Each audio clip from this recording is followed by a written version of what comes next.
تیرے خلق کو حق نے عظیم کہا، تیری خلق کو حق نے جمیل کیا۔ الحمدللہ رب العالمین والصلاة والسلام علی سید الانبیاء والمرسلین، اما بعد فاعوذ باللہ من الشیطان الرجیم، بسم اللہ الرحمن الرحیم۔ الصلاة والسلام علیک یا رسول اللہ وعلی آلک واصحابک یا حبیب اللہ۔ الصلاة والسلام علیک یا نبی اللہ وعلی آلک واصحابک یا نور اللہ۔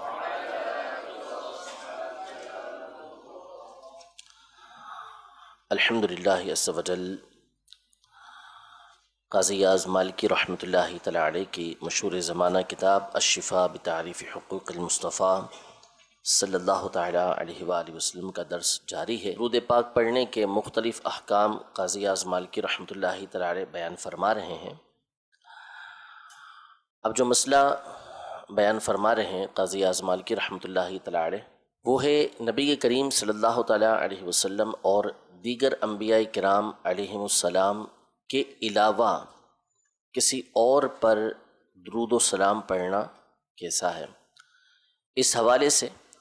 علماء کے مختلف اقوال اور آخر میں جو امام قاضی اعظم مالکی رحمۃ اللہ تعالی علیہ کا اپنا موقف ہے اور محققین علماء کا موقف ہے، اس کو بیان کیا ہے۔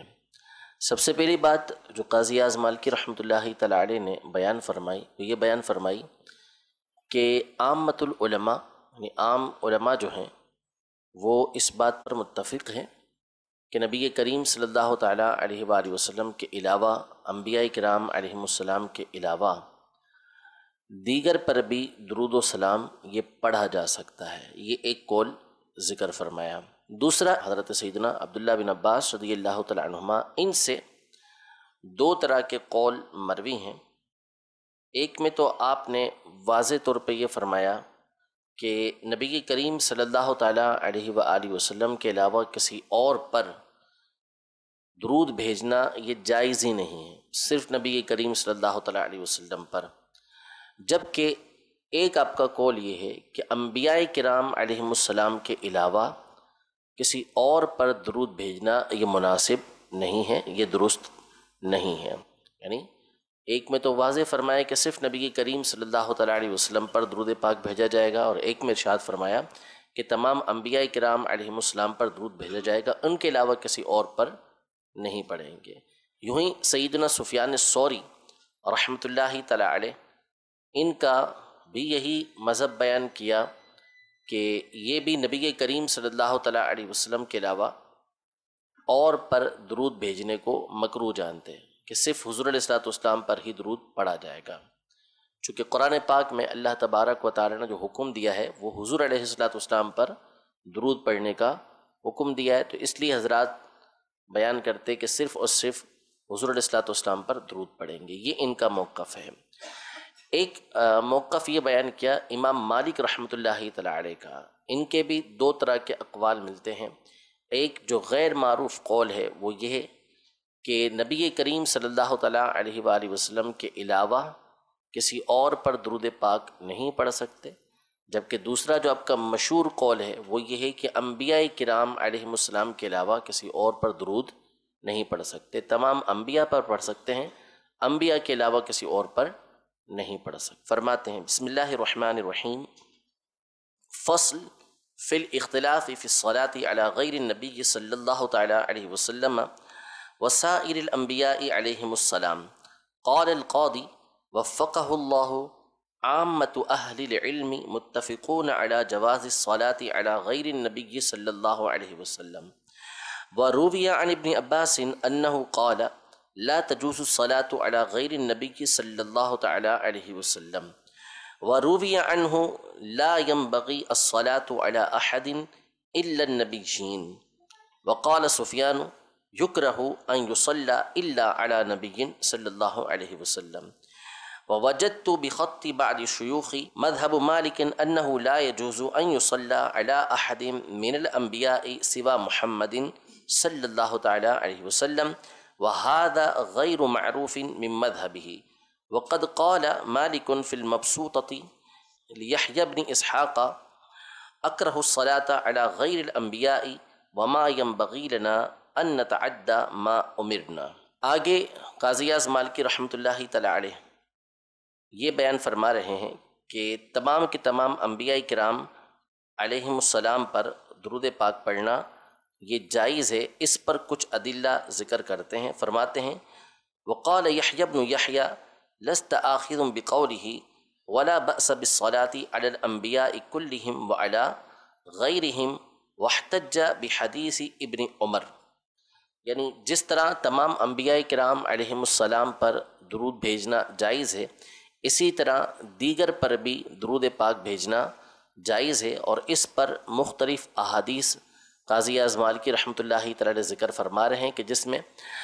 نبی کریم صلی اللہ تعالیٰ علیہ وسلم پر بھی درود پڑھنے کا تذکرہ ہے اور آپ کے علاوہ دیگر پر بھی درود بھیجنے کا تذکرہ ہے. لیکن وہ تقریباً وہ احادیث ہیں کہ جس میں بالتبع یعنی پہلے نبی کریم صلی اللہ تعالیٰ علیہ وآلہ وسلم پر درود پڑھا گیا اور پھر ان کے تحت جو ہے ماتحت کرتے ہوئے دیگر پر درود پاک پڑھا گیا ہے، اور اس میں کوئی حرج نہیں ہے. فرماتے ہیں کہ وبما جاء فی حدیث تعلیم النبی صلی اللہ تعالیٰ علیہ وسلم وفیہ وعلی ازواجہ، کہ جب نبی کریم صلی اللہ تعالیٰ علیہ وآلہ وسلم نے درود پاک پڑھنا سکھایا کہ کیسے پڑھنا ہے،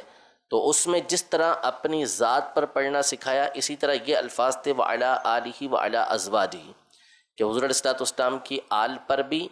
درود ہو اور آپ کی ازواج پر بھی درود ہو. وقد وجدت معلقا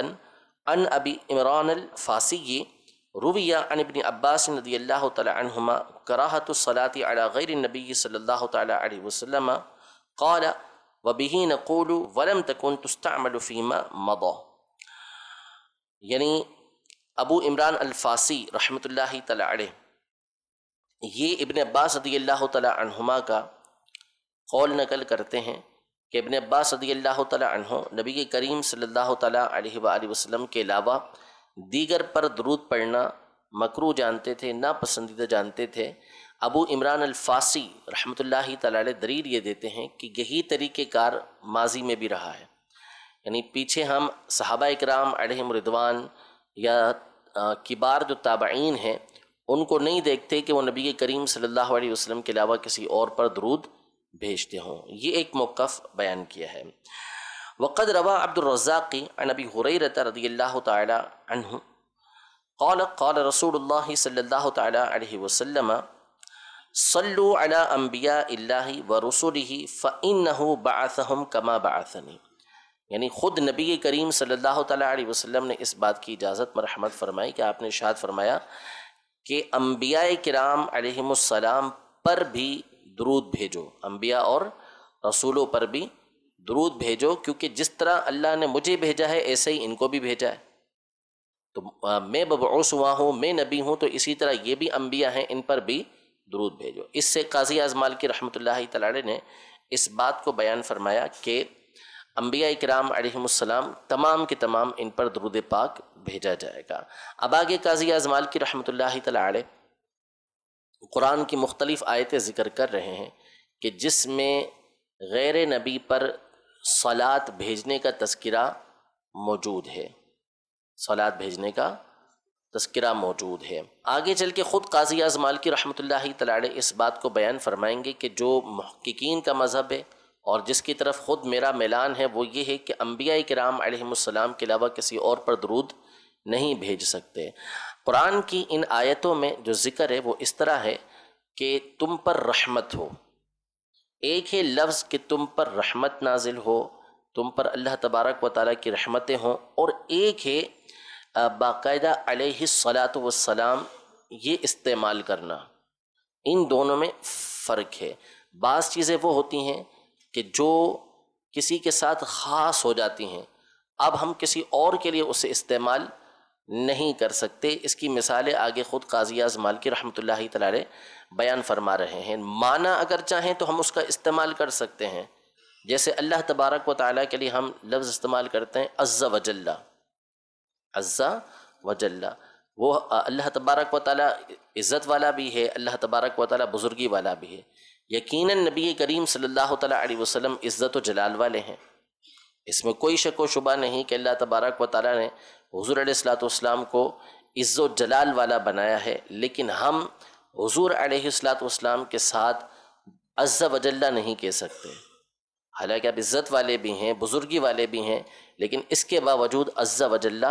یہ نہیں کہا جا سکتا۔ کیوں؟ اس لیے کہ یہ اللہ تبارک و تعالیٰ کے ساتھ خاص ہے۔ قرآن پاک کی جو آیتیں احادیث طیبہ ذکر فرما رہے ہیں وہ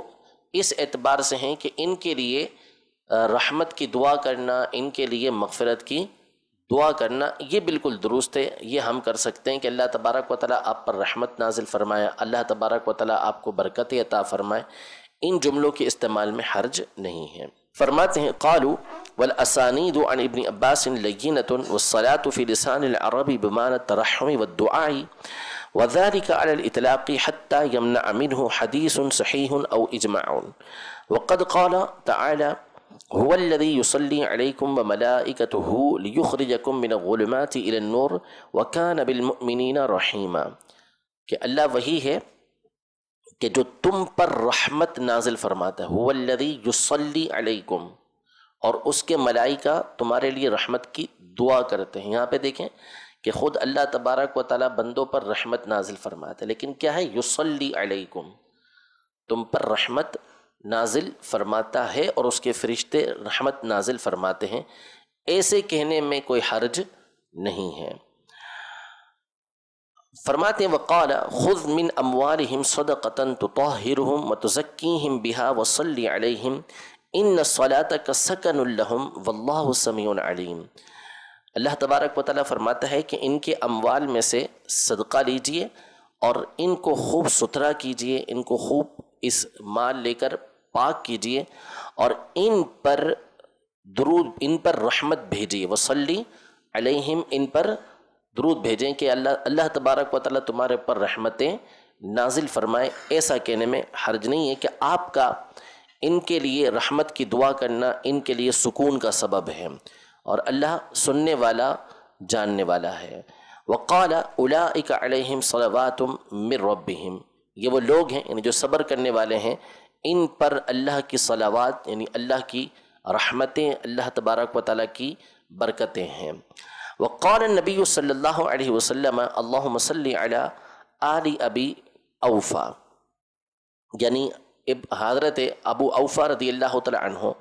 جب مال لے کر، صدقے کا مال لے کر حاضر خدمت ہوئے تو حضور علیہ الصلوۃ والسلام نے ان کے لیے دعا کی کہ اے اللہ آل ابی اوفا پر رحمتیں نازل فرما۔ اذا اتاہ قوم بصدقتہم قال اللہم صلی علی آل فلان، جب بھی کوئی اس طرح مال لے کر حاضر خدمت ہوتا صدقے کا، نبی کے کریم صلی اللہ علیہ وسلم اس کے لیے اس طریقے سے دعا کیا کرتے تھے کہ اے اللہ آل فلاں پر رحمت نازل فرما۔ وفی حدیث الصلاۃ اللہم صلی علی محمد وعلی ازواجہ وذریتہ، وفی حدیث آخر وعلی آل محمد، یعنی نبی کریم صلی اللہ تعالیٰ علیہ وآلہ وسلم نے جب درود پاک سکھایا تو اس میں یوں سکھایا کہ محمد صلی اللہ علیہ وسلم پر درود ہو، آپ کی ازواج، آپ کی ذریت پر درود ہو، اور ایک اور حدیث مبارکہ میں ہے کہ وہ علی آل محمد، محمد صلی اللہ علیہ وسلم کی آل پر درود ہو۔ تو اس کا معنی کر رہے ہیں کہ آل سے مراد کیا ہے، آل سے مراد کیا ہے؟ مختلف اس میں اقوال ہیں۔ ایک قول یہ ہے کہ نبی کریم صلی اللہ علیہ وسلم کی پیروی کرنے والے، ایک قول یہ ہے کہ حضور علیہ الصلوۃ والسلام کی امت، ایک قول یہ ہے کہ نبی کریم صلی اللہ تعالیٰ علیہ وآلہ وسلم کا گروہ یعنی آپ کا خاندان، اور ایک قول یہ ہے کہ نبی کریم صلی اللہ علیہ وسلم کے وہ گھر والے کہ جن پر صدقہ کھانا حرام ہے، صدقہ کھانا حرام، یعنی بنو ہاشم جتنے بھی ہیں یہ سارے اس کے اندر شامل ہیں۔ اور ایک قول یہ ہے کہ جب نبی کریم صلی اللہ علیہ وسلم سے پوچھا گیا کہ آل محمد کون ہیں تو حضور علیہ الصلوۃ والسلام نے فرمایا کہ ہر متقی آل محمد ہے، ہر پرہیزگار آل محمد ہے۔ اور ایک قول یہ ہے کہ آل سے مراد خود نبی کریم صلی اللہ علیہ وسلم کی ذات گرامی ہے، آل سے مراد خود نبی کریم صلی اللہ تعالیٰ علیہ وسلم کی ذات گرامی۔ یہ حسن بصری رحمۃ اللہ تعالیٰ علیہ نے بیان فرمایا، اور اس پر دلیل یہ دی ہے کہ حضرت ابو موسیٰ اشعری رضی اللہ تعالیٰ عنہ، ان کی جو آواز تھی وہ بہت پیاری تھی، بہت اچھا اب قرآن پاک پڑھا کرتے تھے۔ جب نبی کریم صلی اللہ تعالیٰ علیہ وسلم نے ان کا قرآن سنا تو ارشاد فرمایا کہ ان کو آل ابو داود کے مزامیر میں سے ایک مزمار دیا گیا ہے، یعنی خوبصورت آواز دی گئی ہے۔ تو آل داود علیہ السلام کے مزامیر میں سے ایک مزمار ان کو دیا گیا ہے، خوبصورت آواز ان کو دی گئی ہے۔ یہاں آل داود علیہ السلام کا لفظ استعمال ہوا ہے، حالانکہ جو خوبصورت آواز تھی وہ داود علیہ السلام کی تھی، تو یہاں آل سے مراد خود حضرت داود علیہ السلام کی ذات مراد ہے۔ جس طرح حضور علیہ السلام نے فرمایا کہ آل داود کے مزامیر میں سے ایک مزمار دیا گیا، تو اسی طرح جب یہ فرمایا کہ وعلی آل محمد، تو حسن بصری رحمۃ اللہ تعالی کے مطابق اس سے مراد خود نبی کریم صلی اللہ علیہ وسلم کی ذات گرامی مراد ہے۔ فرماتے ہیں وفی حدیث آخر وعلی آل محمد قیل اتباعہ وقیل آل بیتہ وقیل امتہ وقیل الاتباع والرہط والعشیرۃ وقیل آل الرجل قومہ وقیل ولدہ وقیل اہلہ الذین حرمت علیہم الصدقہ۔ وفی روایت انس سئل النبی صلی اللہ علیہ وسلم من آل محمد قال كل تقی۔ ويجيء على مذهب الحسن أن المراد بآل محمد محمد نفسه، فإنه كان يقول في صلاته على النبي صلى الله عليه وسلم اللهم اجعل صلواتك وبركاتك على آل محمد، يريد نفسه لأنه كان لا يخل بالفرض ويأتي بالنفل، لأن الفرض الذي أمر الله تعالى به هو الصلاة على محمد نفسه، وهذا مثل قوله عليه السلام لقد أوتي مزمارا من مزامير آل داود يريد من مزامير داود۔ وفي حديث أبي حميد الساعدي في الصلاة اللهم صل على محمد وأزواجه وذريته۔ وفي حديث ابن عمر أنه كان يصلي على النبي صلى الله عليه وسلم وعلى أبي بكر وعمر، ذكره مالك في الموطأ من رواية يحيى الأندلسي، والصحيح من رواية غيره ويدعو لأبي بكر وعمر۔ یعنی حضرت عبداللہ بن عمر رضی اللہ تعالیٰ عنہما کی یہ عادت تھی کہ یہ نبی کریم صلی اللہ تعالیٰ علیہ وآلہ وسلم پر بھی درود بھیجتے اور شیخین پر بھی درود بھیجا کرتے تھے، حضرت ابو بکر رضی اللہ تعالیٰ عنہ اور حضرت عمر رضی اللہ تعالیٰ عنہ پر بھی درود بھیجتے۔ لیکن یہ امام مالک رحمۃ اللہ تعالیٰ علیہ نے اپنی موطا کے اندر ذکر کیا ہے ایک روایت کے اعتبار سے، اور ایک روایت میں درود بھیجنے کی جگہ یدعو کے الفاظ ہیں کہ درود حضور علیہ السلام پر بھیجتے، اور دعا جو ہے وہ حضرت ابو بکر رضی اللہ تعالیٰ عنہ اور حضرت عمر رضی اللہ تعالیٰ عنہ کے لیے کیا کرتے تھے، ان پر درود نہیں بھیجتے تھے بلکہ ان کے لیے دعا کیا کرتے تھے۔ جبکہ امام ابو الولید الباجی رحمۃ اللہ تعالیٰ علیہ یہ ارشاد فرماتے ہیں کہ شیخین کریمین کے لیے دعا تو کرے گا، لیکن دعا بھی درود والے الفاظ کے ساتھ کرے گا کہ اے اللہ ان پر رحمت نازل فرما، اے اللہ ان پر رحمت نازل فرما۔ وروى ابن وهب عن انس بن مالك كنا ندعو لاصحابنا بالغيب فيقول اللهم اجعل منك على فلان صلوات قوم ابرار الذين يقومون بالليل ويصومون بالنهار۔ اب آگے قاضی اعظم مالکی رحمۃ اللہ تعالی علیہ اس بات کو بیان فرما رہے ہیں کہ انبیاء کرام علیہم الصلاۃ والسلام پر تو براہ راست درود پاک بھیجا جائے گا، درود پڑھا جائے گا، لیکن ان کے علاوہ پر براہ راست درود و سلام نہیں پڑھا جائے گا۔ اس کی ایک وجہ یہ بیان فرماتے ہیں کہ یہ چیز ایک تو ابن عباس رضی اللہ تعالیٰ عنہما، حضرت امام مالک، حضرت سفیان ثوری رحمۃ اللہ تعالیٰ علیہ سے مروی ہے، اور درود پاک وغیرہ پڑھنا یہ انبیاء کرام علیہم السلام کے ساتھ خاص ہے، دیگر کے ساتھ نہیں پڑھ سکتے، کوئی اور اس کے اندر شریک نہیں ہے، کیونکہ قرآن پاک میں حکم اس کا ہے کہ صلو علیہ وسلموا تسلیم۔ نبی کریم صلی اللہ علیہ وسلم کے لیے حکم ہوا ہے کہ آپ پر درود پاک پڑھا جائے اور آپ پر خوب سلام پڑھا جائے۔ باقی ان کے علاوہ جتنے حضرات بھی ہیں ان کے لیے مغفرت کی اور رضا کی دعا کی جائے گی۔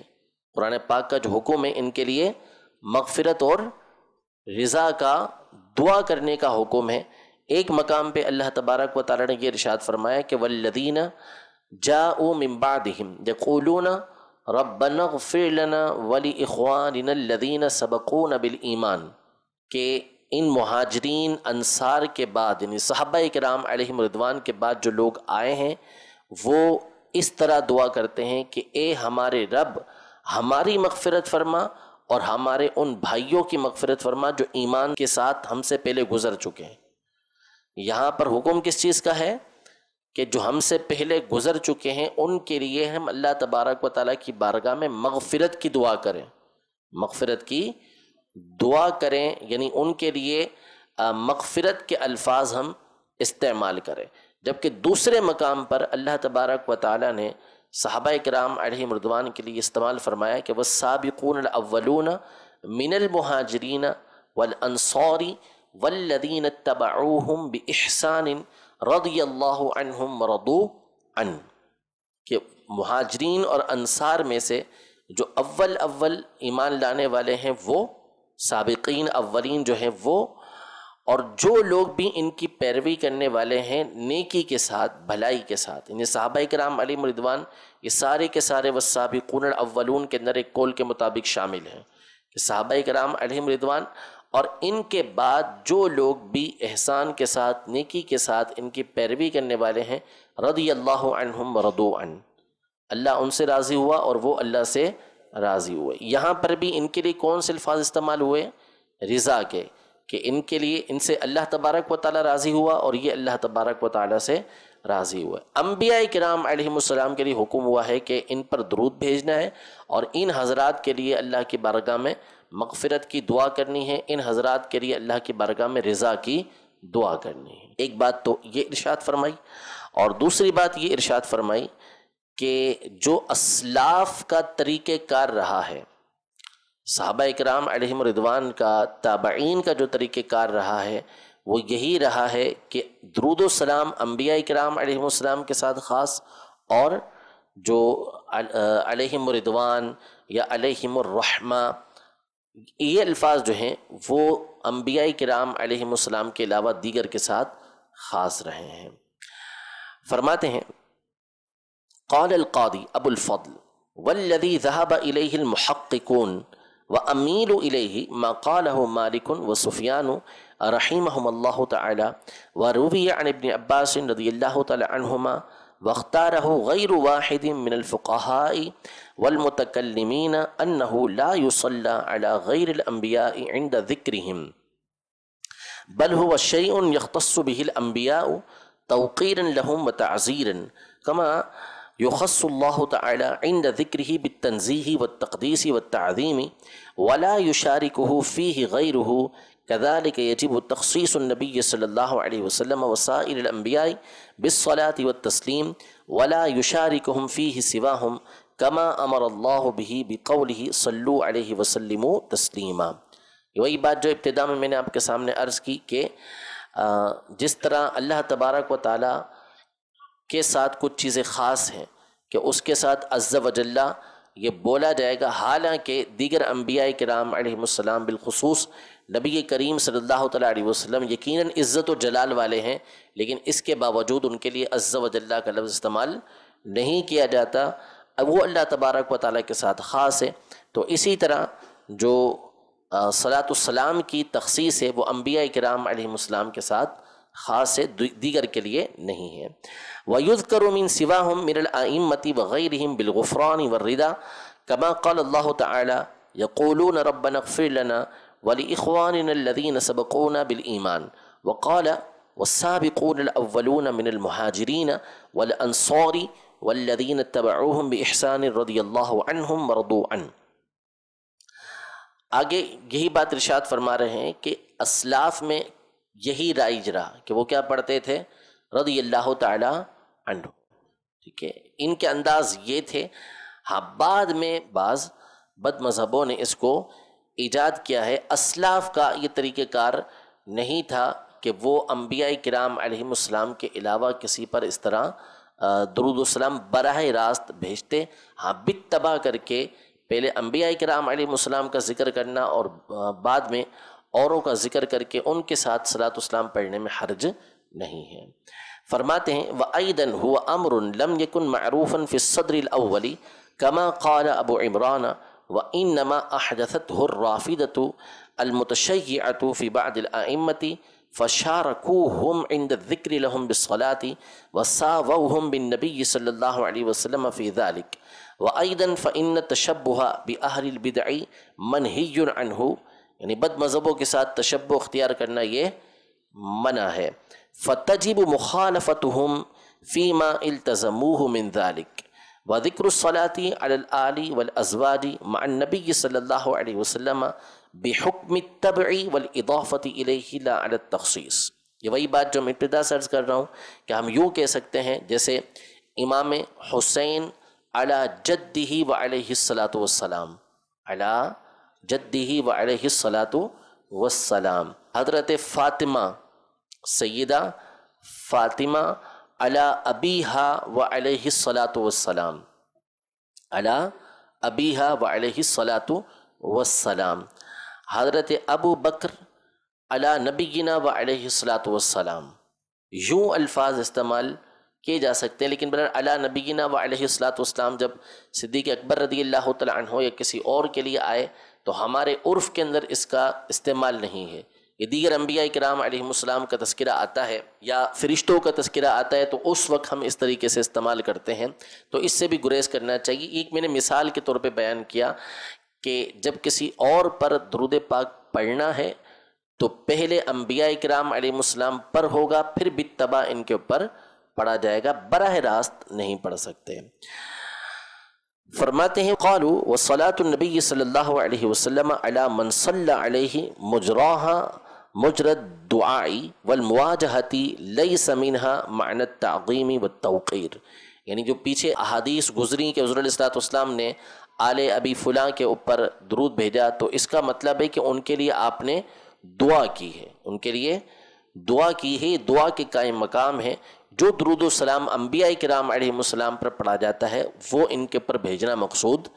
نہیں ہے۔ مزید فرماتے ہیں اس پر ایک دلیل اور دیتے ہیں کہ درود و سلام انبیاء کرام علیہ السلام کے ساتھ بالخصوص نبی کریم صلی اللہ علیہ وسلم کے ساتھ اس لیے خاص ہے کہ کچھ پکارنے کے انداز وہ ہوتے ہیں کہ جو نبی کریم صلی اللہ علیہ وسلم کے ساتھ خاص ہوتے ہیں۔ حضور علیہ الصلوۃ والسلام کو ویسے نہیں پکار سکتے جیسے کہ دوسروں کو پکارتے ہیں، حضور علیہ الصلوۃ والسلام کو ویسے نہیں پکار سکتے جیسا دوسروں کو پکارتے ہیں۔ تو کچھ چیزیں ایسی ہوتی ہیں کہ جو انبیاء کرام علیہ السلام کے ساتھ یا نبی کریم صلی اللہ علیہ وسلم کے ساتھ خاص ہوتی ہیں، جیسا کہ قرآن پاک میں اللہ تبارک و تعالی نے ارشاد فرمایا کہ لا تجعلوا دعاء الرسول بینکم کدعاء بعضکم بعضا، رسول کے پکارنے کو ایسا نہ بنا لو جیسا کہ ایک دوسرے کو پکارتے ہو، جیسا کہ ایک دوسرے کو پکارتے ہو ویسا پکارنا نہ بنا لو۔ فرماتے ہیں قالوا وقد قال تعالی لا تجعلوا دعاء الرسول بینکم کدعاء بعضکم بعضا وكذلك يجب أن يكون الدعاء له مخالفا لدعاء الناس بعضهم لبعض، وهذا اختيار الإمام أبي المظفر الإسفرائيني أحد مشائخنا وبه قال ابن عبد البر۔ یہاں تک درود و سلام کے احکام ہوئے پورے۔ اب بالخصوص نبی کریم صلی اللہ تعالیٰ علیہ وآلہ وسلم کے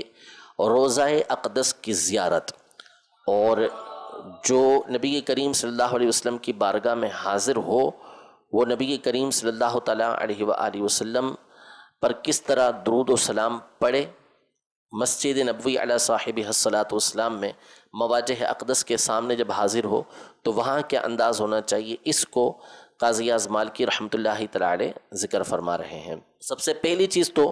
اس بات کو ارشاد فرمایا کہ حضور اقدس صلی اللہ تعالیٰ علیہ وآلہ وسلم کی قبر مقدس کی زیارت یہ مسلمانوں کی ایسی سنت ہے کہ جو پسندیدہ ہے، مرغب فیہ، جس میں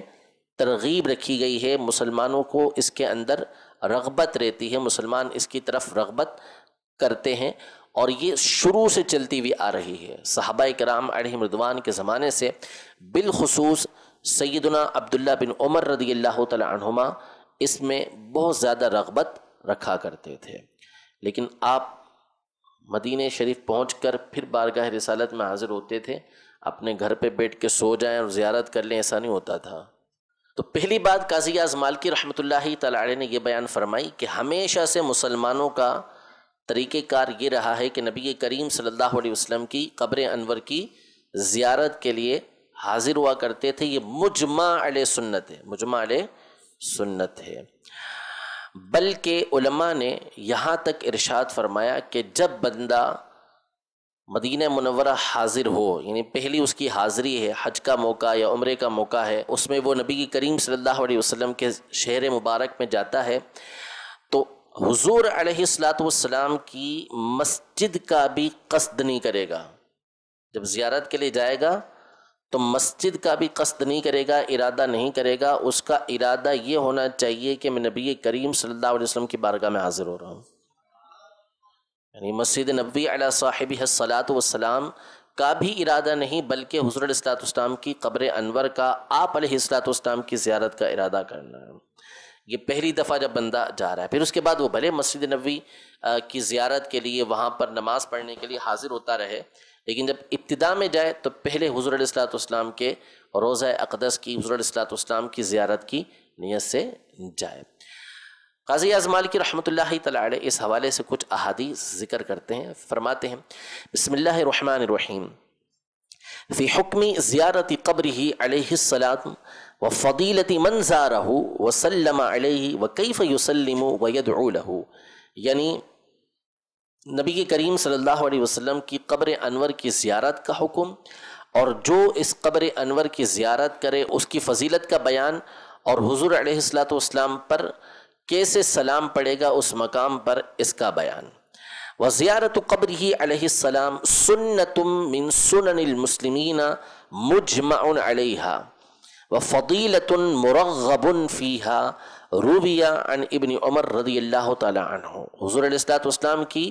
قبر انور کی زیارت مسلمانوں کی سنتوں میں سے ایک سنت ہے، اور اس پر اجماع ہے، اور یہ ایک ایسی فضیلت ہے کہ جس میں رغبت رکھی گئی ہے، اور یہ ابن عمر رضی اللہ تعالی عنہما سے مروی ہے۔ حدثنا القاضی ابو علی قال حدثنا ابو الفضل بن خیرون قال حدثنا الحسن بن جعفر قال حدثنا ابو الحسن علی بن عمر الدارقطنی قال حدثنا القاضی المحاملی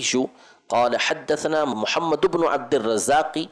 قال حدثنا موسى بن هلال عن عبد الله بن عمر عن نافع عن ابن عمر رضی اللہ تعالی عنہما انہ قال قال النبی صلی اللہ تعالی علیہ وسلم من زار قبری وجبت له شفاعتی۔ ابن عمر رضی اللہ تعالی عنہما یہ ارشاد فرماتے ہیں کہ نبی کریم صلی اللہ علیہ وسلم نے ارشاد فرمایا جس نے میری قبر کی زیارت کی اس کے لیے میری شفاعت لازم ہو گئی۔ یہ حدیث حسن درجے کی حدیث ہے،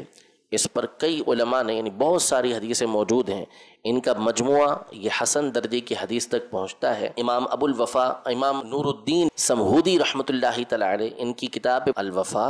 باخبار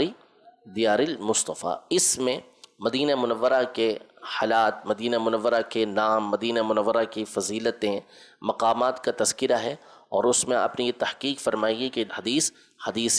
حسن ہے۔ اس طرح اور علماء کے رسائل بھی اس پر موجود ہیں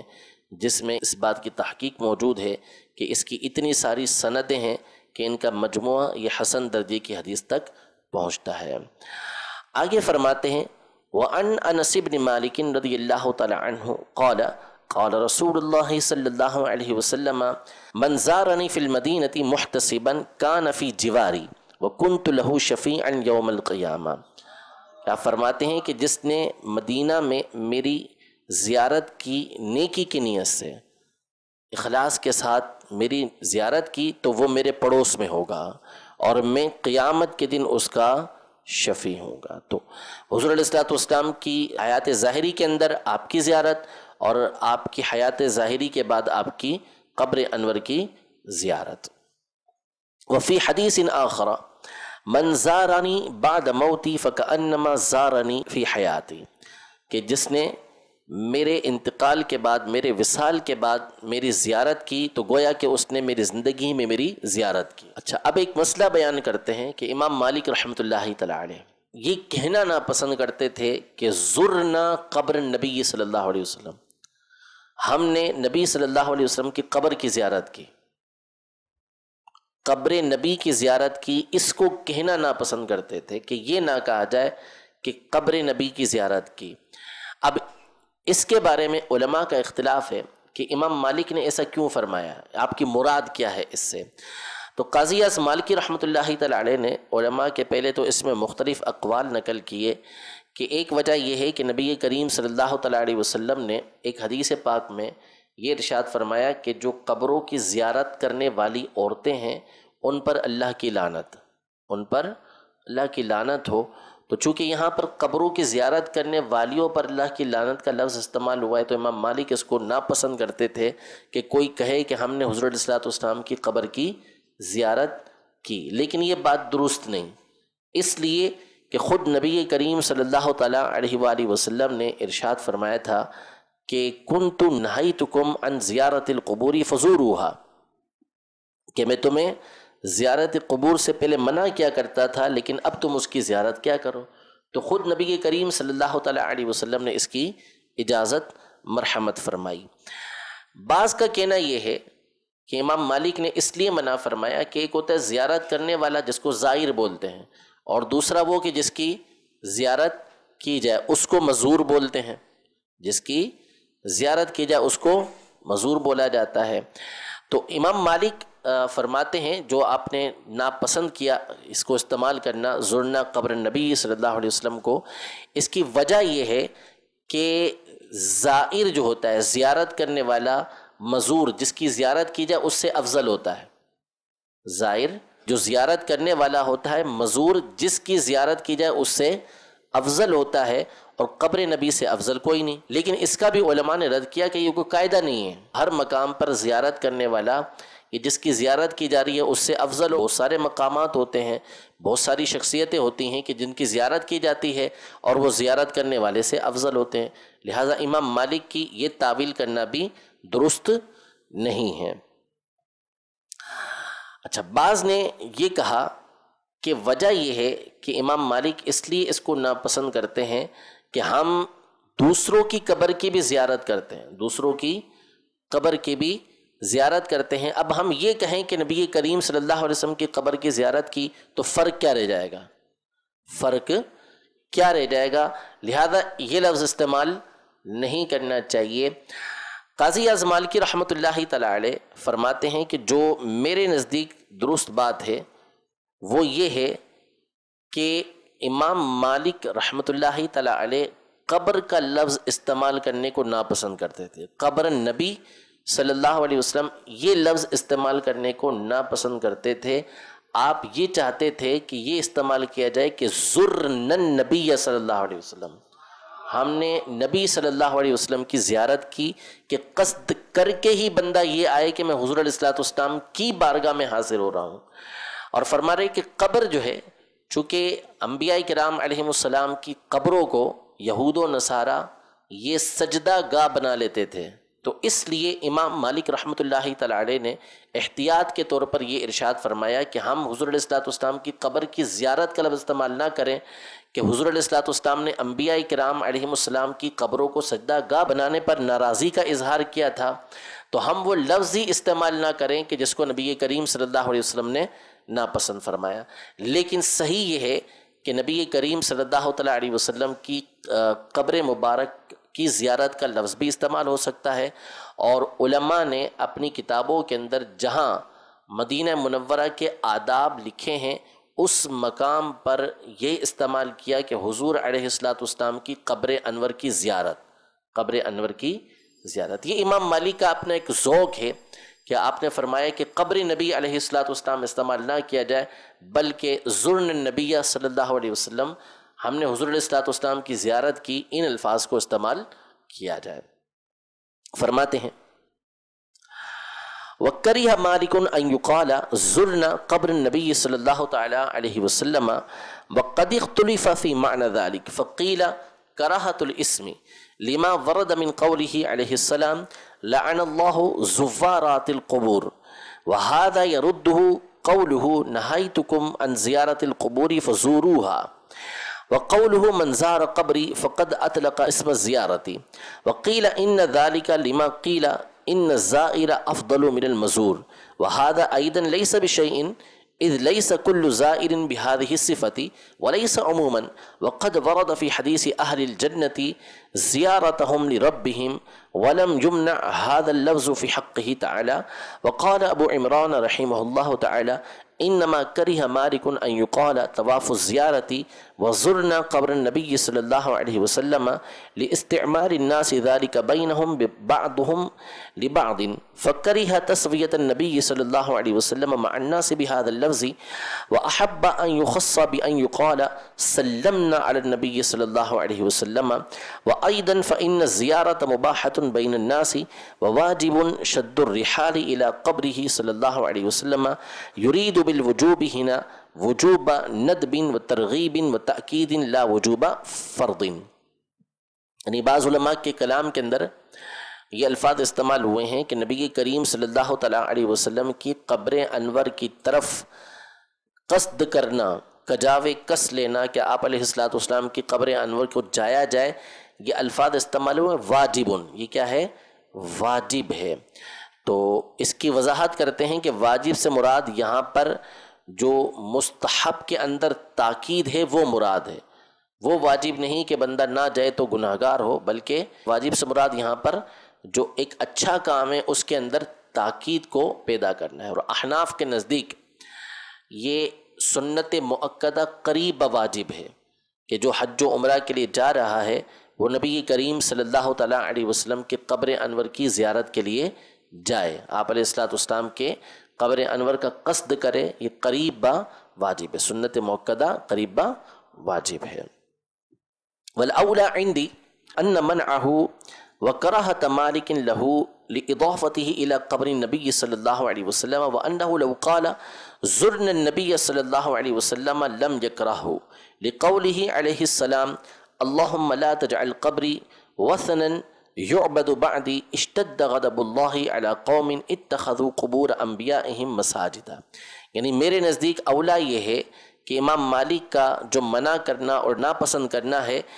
یہ حضور علیہ السلام کی قبر کا لفظ استعمال کرنے کی وجہ سے ہے. ورنہ اگر کوئی یوں کہتا ہے کہ زرن النبی صلی اللہ علیہ وسلم لم یکرہ، اگر وہ حضور علیہ السلام کی زیارت کے الفاظ استعمال کرتا ہے تو یہ مکروہ نہیں ہے. کہ آپ علیہ السلام نے ارشاد فرمایا، اللہ کی بارگاہ میں عرض کی کہ اے اللہ میری قبر کو ایسا بت نہ بنا لیا جائے کہ جس کی میرے بعد عبادت کی جائے. تو عبادت کوئی مسلمان کرتا بھی نہیں ہے، سلام کے لیے ہی بارگاہ رسالت میں حاضر ہوا جاتا ہے.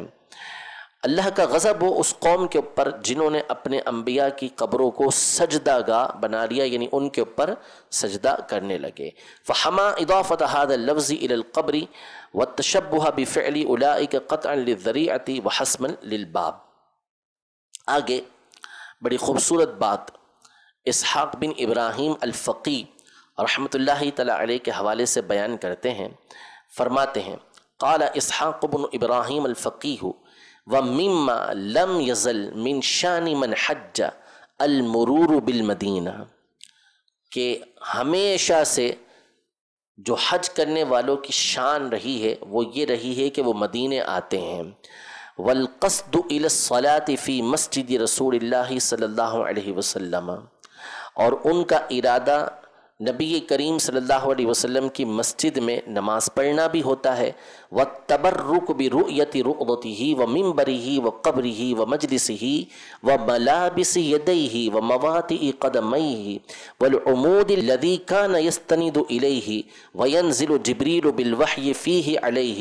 وَبِمَنْ عَمَرَهُ وَقَصَدَهُ مِنَ الصَّحَابَةِ وَأَئِمَّةِ الْمُسْلِمِينَ وَالْاعْتِبَارُ بِذَلِكَ كُلِّهِ. یعنی مسجد نبوی میں نماز پڑھنی ہے اور حضور علیہ السلام کے مبارک روزے کی زیارت کر کے تبرک بھی حاصل کرنا ہے. روزے کی بھی زیارت کرنی ہے، آپ کے منبر کی بھی، آپ کے قبر انور کی بھی، جہاں حضور علیہ الصلوۃ والسلام بیٹھتے تھے اس مقام کی بھی، جہاں آپ کے مبارک ہاتھ لگے اس مقام کی بھی، جس مقام پر حضور علیہ الصلوۃ والسلام کی قدم مبارک لگے اس جگہ کی بھی، وہ ستون کہ جن سے حضور علیہ الصلوۃ والسلام ٹیک لگایا کرتے تھے ان کی بھی، اور وہ مقامات کہ جہاں پر جبریل امین علیہ الصلوۃ والسلام وحی لے کر اترتے تھے ان مقام کی بھی زیارت، یہ ہمیشہ سے مسلمانوں کا طریقہ کار رہا ہے۔ یہ قاضی اعظ مالکی رحمۃ اللہ تعالی علیہ ارشاد فرما رہے ہیں، اسی طرح ہر وہ مقام